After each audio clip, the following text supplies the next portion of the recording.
بسم الله الرحمن الرحيم.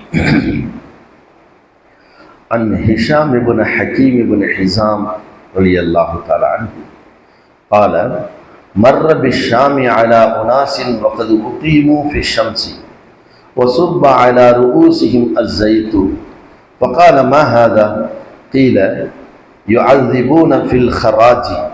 فقال: أما إني سمعت رسول الله صلى الله عليه وسلم يقول: إن الله يعذب الذين يعذبون في الدنيا.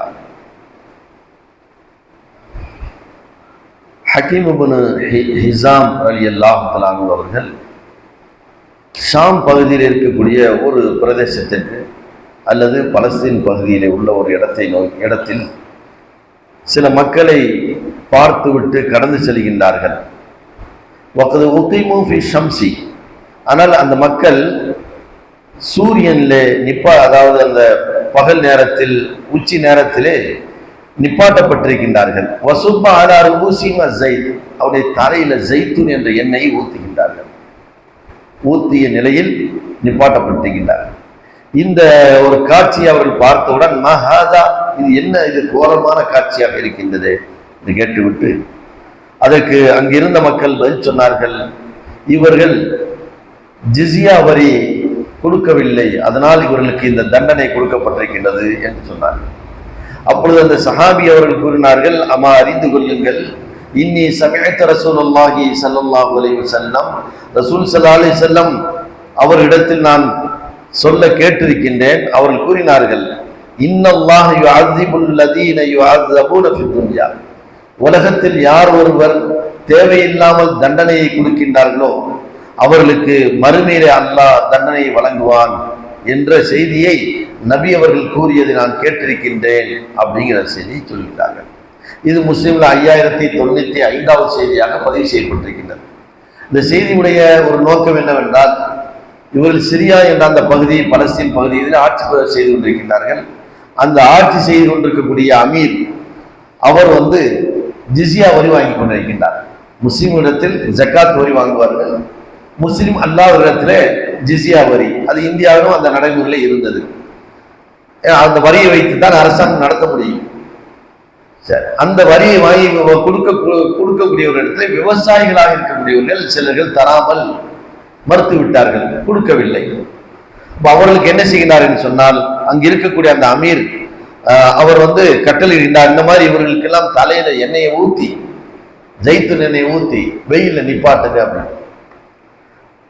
அந்த ஒரு நிகழ்ச்சியை, அந்த காட்சியை கண்டு விட்டு இந்த சஹாபி அவர்கள் கடந்து செல்லும் பொழுது அல்லாஹ்வுடைய தூதர் சொன்ன செய்தியை அங்கே பதிவு செய்து விட்டு அந்த அமீரையும் சந்திக்கின்றார்கள். அதான் சஹாபாக்கள் அந்த அமீரை சந்தித்து அவரிடத்தில் சொல்லுகின்றார்கள்: இந்த மாதிரி அல்லாஹ்வுடைய தூதர் சொல்லியிருக்கின்றார்கள், யார் ஒருவர் இந்த உலகத்திலே தேவையில்லாதற்கு தண்டனையை கொடுக்கின்றார்களோ நாளை மறுமையிலே அவர்களுக்கு தண்டனை வழங்கப்படும் அப்படின்னு ரசூல் ஸல்லல்லாஹு அலைஹி வஸல்லம் சொன்ன செய்தியை இந்த அமீரிடத்தில் சொல்லுகின்றார்கள். உடனே என்ன செய்கின்றார்கள், அந்த அமீர் கட்டளையிடுகின்றார், அவர்களே அந்த இதிலிருந்து அகற்றுங்கள், அந்த மாதிரியான அவர்களுக்கு தண்டனை நீங்கள் வழங்க வேண்டாம் என்று கட்டளையிட்டார்கள். இந்த செய்தி நாம் அரசாங்கம் நடத்தக்கூடியவர்கள், அவர்கள் மக்களுக்கு வரி விதிக்க வேண்டும், அந்த வரியும் எப்படி விதிக்க வேண்டும், அதை செலுத்தாதவர்களுக்கு என்ன தண்டனை என்பதை அங்கிருந்து இதன் மூலியம் நாம் வழங்குகின்றோம். என்ன செய்யணும், இப்படி தண்டனை கொடுக்கக்கூடாது, சிறைச்சாலையில் தூக்கி போடுறது, அவங்களுக்கு வேறு விதமான தண்டனைகள் கொடுக்கக்கூடாது. அவரிடத்தில் வசூல் பண்ணுவதற்கு என்ன வழிமுறை இருக்கின்றதோ அந்த வழிமுறையை நாம் என்ன செய்யணும், கையாள வேண்டும். கருப்பு பணத்தை ஒழிப்பதற்காக வேண்டி பல திட்டங்கள் தீட்டினார்கள். அதுல 1000 ரூபாயை ஒழிச்சு கட்டினாங்க. அப்போது ஒரு அமைச்சர் சொன்னார், நிதி அமைச்சராக இருந்தவர் சொன்னாரு, யாராட்ட கருப்பு பணம் இருக்கின்றது என்பது அரசாங்கத்துக்கு தெரியும், அந்த லிஸ்ட நான் தரவான்னு கேட்டார். அப்ப அரசாங்கம் அதுக்கு தானே இருக்குது. அப்ப யாராவது தரவில்லையோ அவருக்கு உரிய அந்த ஜிஸியா வரியை என்ன செய்யணும், வசூல் பண்ண வேண்டியதை தவிர அவர்களுக்கு என்ன செய்யக்கூடாது, கடுமையான தண்டனைகளை கொடுக்கக்கூடாது. கடுமையான தண்டனை கொடுத்தால் நாளை மறுமையில் அவர்கள் தண்டிக்கப்படுவார்கள். இங்கே அப்படித்தான் நடந்துகிட்டு இருக்கு. இந்த மாதிரியான வசூல், ஒரு வரி, கீழே வரி, மேல வரி, ஒரு பொருளை வாங்குறவங்களுக்கு வரி, அந்த பொருளுடைய உற்பத்திக்கு வரி, அந்த பொருளை உற்பத்தி செய்வதற்காக சில்லறை பொருள்கள் வாங்குவாங்க இல்ல, அந்த மெட்டீரியலுக்கு வரி, இப்படி ஏகப்பட்ட வரிகளை போட்டு மக்களை வதைத்தெடுக்கின்றார்கள். அதனால என்ன செய்யுது அரசாங்கம் கேட்ட அரசாங்கத்தில் நடத்துவதற்கு பணம் இல்லை.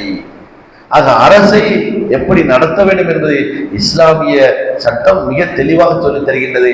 நம்முடைய கலீஃபாக்கள் அந்த மாதிரி நடத்தியிருக்கின்றார்கள். ஆகையினால் தேவையில்லாத தண்டனைகளை என்ன செய்யக்கூடாது, வழங்கக்கூடாது என்ற செய்தியை நாம் விளங்குகின்றோம். சுப்ஹானக்கல்லாஹு வ பிஹம்திக